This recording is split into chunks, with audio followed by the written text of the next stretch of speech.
ये कहानी सच्ची घटना पर आधारित है।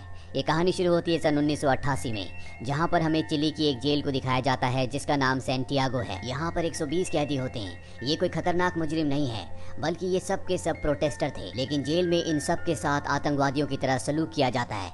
यहाँ का जो जनरल होता है जिसका नाम अंड्राडे है, वो बहुत ही क्रूअल होता है। वो यहाँ पर सभी लोगों को सबक सिखाना चाहता है, इसीलिए वो सबके ऊपर जुल्म करता है। अब इंस्पेक्टर सभी कैदियों को कहता है कि अगर किसी ने भी यहाँ से भागने की कोशिश की तो उसे मार दिया जाएगा। तुम्हारे ऊपर 24 घंटे और 7 दिन नजर रखी जाएगी। 120 कैदियों में 5 कैदी ऐसे भी होते हैं जो एक ही ग्रुप के हैं और इनका लीडर लियान होता है। दरअसल ये सब के सब जेल से भागना चाहते हैं। इन सबको एक नई जेल में शिफ्ट किया जाता है जहां पर सबको अपने अपने सेल चूज करने होंगे। लियान सेल नंबर 50 की तरफ भागता है क्योंकि उसके नीचे एक रास्ता है जहां से ये भाग सकते हैं। लेकिन जब वो सेल नंबर 50 पर पहुंचता है तो देखता है कि पहले से उस सेल को किसी ने ऑक्यूपाइड कर लिया है, इसीलिए उसे सेल नंबर 51 में जाना पड़ता है। लेकिन लियान के जो बाकी दोस्त होते हैं वो सब के सब उन्हीं सेल्स को ऑक्यूपाई कर लेते हैं जो उनके प्लान के अकॉर्डिंग उन्हें करना था। उनमें से 2 लियान के पास आते हैं। वो कहते हैं कि तुम्हें सेल नंबर 50 में जाना चाहिए था। लियान कहता है कि ये फर्स्ट फ्लोर पे था, इसीलिए मुझे आने में देर हो गई। तुम्हारे जो सेल्स थे वो ग्राउंड फ्लोर में थे, इसीलिए तुमने उन्हें ऑक्यूपाई कर लिया और अब इन्हें किसी भी तरह से इस जेल से भागना है, जो कि इतना आसान नहीं होगा। यहाँ पर जितने भी कैदी होते हैं उन सब से वही काम करवाया जाता है जो काम इन्हें आता है। लियान अपने 2 साथियों से कहता है कि हमें किसी भी तरह से सुरंग बनाकर यहाँ से निकलना होगा। दरअसल लियोन एक आर्किटेक्ट है और उसने अपने कदमों से नाप लिया होता है कि उसे 210 फुट लंबी सुरंग बनानी है। जो सुरंग यहाँ से पास ही में एक नदी के पास निकलेगी और वो नदी पूरी तरह से पाम्स के ट्री से कवर है, यानी कि अगर किसी तरह से सब के सब वहाँ तक पहुँच जाए तो इस जगह से आराम से भागा जा सकता है। लेकिन इनका सबसे बड़ा सवाल ये होता है कि अगर ये इतनी लंबी सुरंग बनाएंगे तो उसकी मिट्टी को कहाँ फेंकेंगे, क्योंकि यहाँ पर चारों तरफ 24 घंटे और 7 दिन का पहरा होता है। अब जब ये सब के सब प्लान बना रहे होते हैं तभी यहाँ पर एक कैदी जिसका नाम पाउलो होता है, वो इन सब को देख लेता है। वो समझ जाता है कि ये कुछ ना कुछ करने वाले हैं, इसीलिए वो इनके पास जाता है और कहता है कि तुम जो भी प्लान बना रहे हो मैं तुम्हारे प्लान में शामिल होना चाहता हूँ। इन तीनों को पाउलो पर विश्वास हो जाता है और पाउलो को भी ये अपने प्लान में शामिल कर लेते हैं। ये पाउलो से कहते हैं कि अगर तुम्हारे पास यहाँ से निकलने का कोई अच्छा प्लान है तो हमें जरूर बताना। और अब लियोन अपने दोनों साथी राफेल और पैट्रिशियो के साथ नीचे एक सेल में जाता है जहाँ से सुरंग बनाने की प्लानिंग करते हैं। लियोन कहता है कि सुरंग बनने में बहुत दिन लगेंगे, इसीलिए हमें दीवार की तरह दिखने वाला एक बोर्ड बनाना होगा ताकि हम उस सुरंग के छेद को उससे कवर कर दें और किसी भी सिक्योरिटी को ना पता चले कि यहाँ पर हम सुरंग बना रहे हैं। अब इनका एक और साथी जो हमेशा गिटार बजाता है वो सेल के अंदर आता है। उसने अपने गिटार के अंदर एक बहुत बड़ा स्क्रू ड्राइवर छुपा कर रखा होता है जिसे वो लियोन को देता है और लियोन उससे छत पर छेद करना शुरू कर देता है और जल्दी एक चकोर हिस्सा उसके ऊपर आकर गिर जाता है। ऊपर एक बहुत बड़ा छेद हो जाता है जिसे देखकर राफेल डर जाता है। राफेल कहता है हमें इसे जल्द से बंद करना होगा, नहीं तो सिक्योरिटी आकर हम सबको मार देगी। लियोन कहता है इसके लिए हमें बहुत सारे अंडों की जरूरत होगी। ये हिस्सा जो टूट चुका है इसको हम बारीक पीस कर इसमें अंडे मिलाएंगे जिससे हम एक प्लास्टर बना देंगे। और अब ये सब के सब अपने काम में जुट जाते हैं। वही इनका वो साथी जो बाहर गिटार बजा रहा होता है ताकि सबका ध्यान अपनी तरफ डाइवर्ट कर सके, वो अपनी गिटार में वो धुन बजाना शुरू कर देता है जो खतरे की होती है, यानी कि यहाँ पर सिक्योरिटी आने वाली है। और ये जल्दी जल्दी उस प्लास्टर को जो ऊपर से टूटा होता है उसे चूरा चूरा करना शुरू कर देते हैं। इसके बाद उसमें अंडे मिलाकर उसे आटे की तरह गूंथ लेते हैं और उसे ऊपर जो हिस्सा पूरी तरह से टूटकर नीचे गिर गया था उस जगह पर लगाकर उसके ऊपर एक पोस्टर लगा देते हैं। और अब यहाँ पर सिक्योरिटी भी आ जाती है। वो इनके सेल की चेकिंग करती है। तभी उनमें से एक ऊपर लगे हुए पोस्टर को निकालने वाला होता है कि बाहर से उसका ऑफिसर उसे बुला लेता है और इस तरह से इन सब की जान बच जाती है। लेकिन इनके आगे सबसे बड़ा चैलेंज होता है ग्राउंड फ्लोर की उस सेल से सुरंग बनाना, जहाँ की दीवार के लिए इन्हें एक ब्लॉक बनाना होगा ताकि रोज सुरंग बनाने के बाद जब भी कोई ऑफिसर आए तो उसे ब्लॉक से ढक दिया जाए। ये लकड़ी से एक ब्लॉक बनाते हैं और अब उस जगह को काटना शुरू कर देते हैं, यानी कि सुरंग का काम शुरू हो चुका है। तभी इन्हें पता चलता है कि सिक्योरिटी ऑफिसर यहाँ पर आ रहा है, इसीलिए जल्दी से उस जगह को जहाँ पर इन्होंने दीवार तोड़ना शुरू किया था उसे सामान से कवर कर देते हैं और अपने अपने काम में लग जाते हैं। सिक्योरिटी ऑफिसर को इन पर कोई भी शक नहीं होता और वो इस जगह से चला जाता है। इसके बाद एक बार फिर से ये रेडियो की आवाज़ को तेज करते हैं और दीवार को तोड़ना शुरू कर देते हैं। दीवार को सबसे पहले ये उस शेप में तोड़ते हैं जिस शेप का इन्होंने ब्लॉक बनाया होता है और इसके बाद ब्लॉक को उस जगह पर फिट कर दिया जाता है। लेकिन इनके आगे अब सबसे बड़ी चुनौती है, इन्हें बहुत सावधान रहना होगा। ये सुरंग बनाने के लिए खुदाई करने के बाद जो मिट्टी निकालते हैं उसे ऊपर की सेल में ले जाते हैं और जो सीलिंग इन्होंने सबसे पहले तोड़ी थी जहाँ पर इन्होंने अंडों से और प्लास्टर से ब्लॉक बनाया था, उस ब्लॉक को निकालकर उसके ऊपर जो बहुत बड़ी जगह होती है वहाँ पर उस मिट्टी को सावधानी से रख देते हैं। इन्हें आज इस जेल में कई दिन हो चुके हैं और हर रोज ये इसी तरह से खुदाई करते हैं। और जब ये खुदाई करते हैं तो इनका जो गिटारिस्ट दोस्त होता है वो बाहर म्यूजिक प्ले करता है ताकि कोई भी सिक्योरिटी गार्ड अगर इनके सेल की तरफ आए तो ये खतरे का म्यूजिक बजाकर इन्हें आगाह कर दे। जाते। ये सुरंग खोदने के बाद हर रोज बैग में मिट्टी भरते हैं और उसे ऊपर की सेल में ले जाकर ऊपर के ब्लॉक को निकाल कर उसके ऊपर जो डक्ट में जगह होती है वहाँ पर रख देते हैं। यहीं पर एक और कैदी होता है जिसका नाम ऑस्कर होता है, और ऑस्कर जब इन पांचों को हर रोज एक ही पैटर्न को फॉलो करते हुए देखता है तो उसे इन पर शक हो जाता है। लियोन अगले दिन जब सुरंग की गहराई नापता है तो बहुत ज्यादा डिससेटिस्फाइड होता है। इतने दिनों की मेहनत के बाद भी इनकी सुरंग बहुत ज्यादा गहरी नहीं होती। लियोन कहता है कि हमें और भी लोगों की जरूरत होगी, नहीं तो सुरंग को खोदने में कई साल लग जाएंगे। अब जब इनका साथी जर्मन बैग के अंदर मिट्टी को छुपा कर ऊपर ले जा रहा होता है तभी ऊपर से एक सिक्योरिटी ऑफिसर आता है। वो उससे पूछता है कि तुम्हारे बैग में क्या है, मुझे बैग खोल कर दिखाओ। वो बैग को खोल कर दिखाता है, उसमें सामान होता है। दरअसल मिट्टी नीचे होती है और सामान ऊपर, इसीलिए उस ऑफिसर को उस पर शक नहीं होता। लियोन अब जेल के और भी कैदियों को सुरंग दिखाता और कहता है कि तुम सबको हमारी इसमें मदद करनी होगी, तभी हम यहाँ से जल्द निकल सकते हैं। वो कैदी भी उनकी मदद करने को तैयार हो जाते हैं क्योंकि इनमें बहुत सारे कैदी ऐसे भी होते हैं जिनको फांसी होने वाली है। यहाँ पर रेडियो से इन्हें ये न्यूज भी मिलती है कि बहुत जल्दी चिली में डिक्टेटरशिप खत्म होने वाली है, यानी कि आम लोगों ने विद्रोह कर दिया है और वो डेमोक्रेसी चाहते हैं, ना कि तानाशाह सरकार। और ये कैदी जो यहाँ से भागने की कोशिश कर रहे हैं ये डेमोक्रेसी में बिल्कुल भी विश्वास नहीं करते।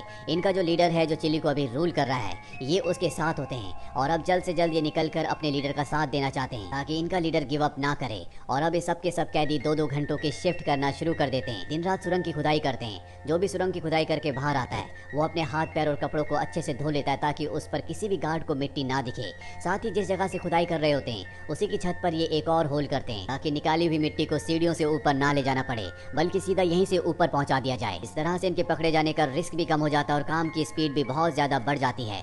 जब भी कोई कैदी सुरंग खोदता है तो बाकी सारे कैदी बाहर इस तरह से बिहेव करते हैं। वो एक दूसरे के साथ खेलते हैं, आपस में बात करते हैं। साथ ही कुछ कैदी यहाँ पर पहरा भी देते हैं जो जरा सा खतरा या शक होने पर इंडिकेशन देकर बता देते हैं कि गार्ड आने वाला है।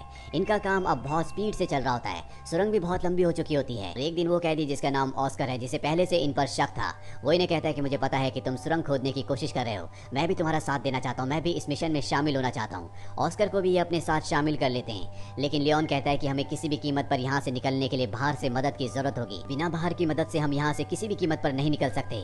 वो राफेल से कहता है कि हम तुम्हारी पत्नी पर विश्वास कर सकते हैं, तुम्हें उससे मदद मांगनी होगी।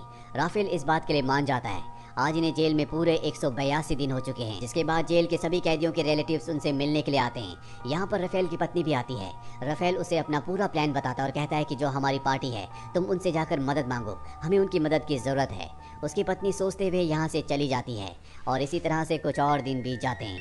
आज इन्हें यहाँ पर सुरंग खोदते हुए 200 से भी ज्यादा दिन हो चुके हैं। और एक दिन इनका वो साथी जो हमेशा गिटार बजाया करता था, जब वो अंदर सुरंग खोद रहा होता है तभी यहाँ पर सिक्योरिटी की पूरी टीम आ जाती है।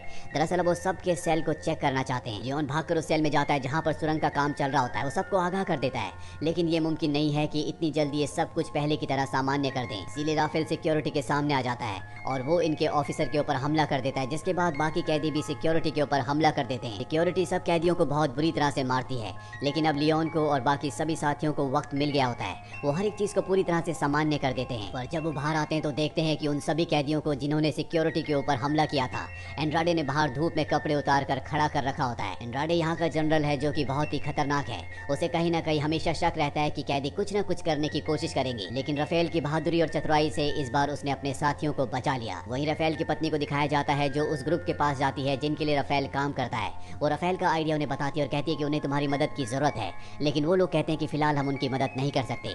इसीलिए राफेल के पिता के पास जाती है जो चर्च में पादरी होते हैं। वो उन्हें बताती है कि जेल में राफेल, लियोन और उसके कुछ साथी सुरंग बना रहे हैं, उन्हें हमारी मदद की जरूरत है।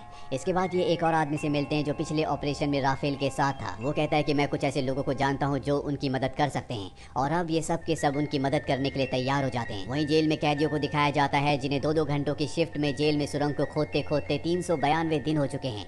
सुरंग बहुत ज्यादा लंबी हो चुकी है, इसीलिए जो कैदी सुरंग खोद रहा होता है वो बेहोश हो जाता है क्योंकि इतनी गहराई में ऑक्सीजन की कमी होती है। राफेल भी उसके पीछे होता है, वो उसे खींचकर बाहर निकाल देता है, लेकिन अब वो समझ चुका है कि इन्हें कुछ न कुछ बंदोबस्त करना होगा।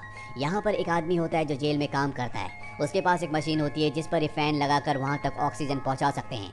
राफेल कहता है कि तुम भी हमारे साथ शामिल हो जाओ, और राफेल उस कैदी को भी अपने साथ शामिल कर लेता है। इसके बाद उस मशीन, उस मोटर से जो उन्होंने कैदी से ली होती है, उस पर एक फैन लगाते हैं और प्लास्टिक के जरिए वहाँ तक ऑक्सीजन पहुँचा देते हैं जहाँ तक ये सुरंग खोद चुके हैं। लेकिन अभी भी इनकी मंजिल बहुत दूर है और अब सुरंग खोदते खोदते इन्हें 413 दिन हो जाते हैं। और एक दिन जनरल एंड्राडे जेल के एक कैदी को अपने पास बुलाता है जिसका नाम बिगॉट है। वो बिगॉट को कहता है कि जेल में मुझे लगता है कुछ ना कुछ गड़बड़ है, तुम्हें मुझे बताना होगा कि कैदी क्या करने की कोशिश कर रहे हैं। बिगॉट कहता है कि मैं आपकी मदद जरूर करूंगा। वो बिगॉट को एक सिगरेट का डिब्बा देता है। दरअसल बिगॉट को नहीं पता होता कि जेल में सुरंग खोदी जा रही है। वहीं कैदी सुरंग खोदते खोदते जेल की सीमा के बाहर तक पहुंच जाते हैं और एक पाइप के जरिए वहां पर पिंक कलर का लिक्विड डाल देते हैं ताकि राफेल की पत्नी और उनके साथियों को पता चल जाए कि सुरंग यहाँ तक खोदी जा चुकी है। अगले दिन राफेल के पिता जेल में उससे मिलने के लिए आते हैं और उसे बताते हैं कि जहाँ तक तुमने सुरंग खोदी है अब भी तुम्हारी मंजिल वहाँ से काफी दूर है, तुम्हें 42 फीट और सुरंग को खोदना होगा। इसके बाद उसके पिता चले जाते हैं और ये एक बार फिर से सुरंग को खोदने में लग जाते हैं और जब इन्हें 558 दिन सुरंग को खोदते खोदते हो जाते हैं तो भूकंप आता है जिससे जेल की हर एक दीवार हिल जाती है। लियोन जो बाहर होता है वो भूकंप के झटके से डर जाता है। वो जल्दी से उस सेल की तरफ भागता है क्योंकि अब भी एक कैदी सुरंग खोद रहा होता है, लेकिन किसी तरह से उस कैदी को बाहर निकाल दिया जाता है। साथ ही इन्होंने जो सुरंग खोदी होती है वो पूरी तरह से सुरक्षित होती है, भूकंप से वो ब्लॉक नहीं हुई होती, जिससे सबको बहुत रिलीफ मिलता है। अब जब इनकी सुरंग का काम पूरा होने वाला होता है तो लियोन यहीं पर एक कैदी के पास जाता है जो कि व्हील चेयर पर होता है। वो उसे कहता है कि तुम भी हमारे साथ यहाँ से चल सकते हो, लेकिन वो कैदी पहले से अपनी जिंदगी में पूरी तरह से गिव अप कर चुका है। वो जानता है कि वो चाहकर भी इतनी लंबी सुरंग को पार नहीं कर सकता। वो कहता है कि जल्द से जल्द तुम सब यहाँ से निकल जाओ, मैं तुम्हारे साथ नहीं आ सकता। वहीं इनका सुरंग बनाने का काम खत्म हो चुका है। सुरंग बनाने में इन्हें पूरे 567 दिन लगे और अब जब सब के सब टीवी देख रहे होते हैं तो वो सभी कैदी जो सुरंग बनाने में शामिल थे एक एक करके वहाँ से निकलना शुरू कर देते हैं। किसी को भी किसी पर कोई भी शक नहीं होता क्योंकि जो ये शो देख रहे होते हैं वो बहुत बोरिंग होता है। वहीं टनल के अंदर हमें 49 कैदियों को दिखाया जाता है जो एक के पीछे एक लेटे होते हैं। सबसे आगे राफेल होता है जो कि अपने साथियों का ऊपर आने का इंतजार कर रहा होता है। वहीं बिगॉट को दिखाया जाता है जो बाकी कैदियों के साथ टीवी देख रहा होता है, जो कि जनरल एंड्राडे के लिए काम करता है। वो देखता है कि राफेल के साथ बहुत सारे कैदी यहाँ पर नहीं है। उसे राफेल पे शक होता है, इसीलिए वो उसके सेल की तरफ निकल पड़ता है, लेकिन तभी उसके सामने वो कैदी आ जाता है जो व्हील चेयर पर होता है। वो उसे रोकने की कोशिश करता है, लेकिन वो किसी तरह से उस सेल में पहुंच जाता है जहाँ से सुरंग खोदी गई है। वहाँ पर सिर्फ अब ऑस्कर बचा हुआ होता है। वो पुलिस को बताना चाहता है कि जेल में सुरंग है क्योंकि उसने सुरंग देख ली होती है, लेकिन ऑस्कर बिगॉट को पकड़ लेता है। इन दोनों के बीच में हाथापाई होती है। वो ऑस्कर को बुरी तरह से जख्मी कर देता है, लेकिन फिर भी ऑस्कर उसे कई पंचेस मारकर बेहोश कर देता है। लेकिन अब ऑस्कर का हाथ जख्मी हो चुका है, इसीलिए वो टनल के अंदर नहीं जा पाता। टनल के अंदर बाकी सभी कैदियों को दिखाया जाता है जो बाहर अपने साथियों के आने का इंतजार कर रहे होते हैं और अब राफेल की पत्नी बाकी सभी लोगों के साथ यहाँ पहुँच जाती है। एक एक करके सभी को सुरंग से बाहर निकाल लिया जाता है। इनके लिए यहाँ पर कपड़े भी लाए होते हैं और साथ ही यहाँ ब्रिज के ऊपर एक बस होती है जिसमें सब के सब जाकर बैठ जाते हैं, लेकिन ऑस्कर अब भी नहीं आया होता, इसीलिए सब उसका इंतजार करते हैं। वही हमें जेल के अंदर दिखाया जाता है जहाँ पर वो कैदी जो व्हील चेयर पर होता है वो सबको बता देता है कि राफेल की सेल के अंदर एक सुरंग है, तुम वहाँ से भाग सकते हो। सबके सब उस सेल की तरफ भागना शुरू कर देते हैं जिससे सिक्योरिटी को शक हो जाता है। बहुत सारे कैदी टनल के अंदर चले जाते हैं, लेकिन सिक्योरिटी एक एक करके कई लोगों को खींच लेती है। यहाँ पर सायरन बजना भी शुरू हो जाता है और सायरन की आवाज जब बस में बैठे कैदी सुनते हैं तो तय करते हैं कि अब उन्हें यहाँ से निकलना होगा। हालांकि लियोन और राफेल का साथी जर्मन कहता है कि मैं ऑस्कर को लेने जा रहा हूँ। वो ऑस्कर को लेने के लिए सुरंग के पास चला जाता है, लेकिन अब बाकी सभी कैदी जानते हैं कि उन्हें यहाँ से जाना होगा। खतरे का सायरन बज चुका है, कभी भी सिक्योरिटी यहाँ पर आ सकती है, इसीलिए बस को स्टार्ट करके वो यहाँ से निकलने लगते हैं। लेकिन तभी पीछे से जर्मन भागते हुए आता है। वो बस में चढ़ जाता है और बताता है कि ऑस्कर सुरंग से बाहर नहीं निकला। वहीं ऑस्कर को दिखाया जाता है जो अब भी जेल में होता है। उसका हाथ जख्मी होता है। हाथ जख्मी होने की वजह से उस सुरंग के अंदर एंटर नहीं कर पाया था। यहाँ ऑस्कर की किस्मत ने उसका साथ नहीं दिया होता। हालांकि जेल की सुरंग से अब और भी कई कैदी बाहर निकल जाते हैं। वहीं वो कैदी जो बस में यहाँ से निकल चुके हैं उन सबको नकली आईडीज और पैसे दिए जाते हैं, जिसके बाद 3-3 के ग्रुप्स में सबको अलग अलग जगह छोड़ दिया जाता है और इस तरह से सब के सब कैदी जिन्होंने कई महीनों तक सुरंग खोदी कैद से आजाद हो जाते हैं। ये इतिहास की एक सच्ची घटना थी जिसमें एक ही बार में 49 लोग जेल से भागे थे। 50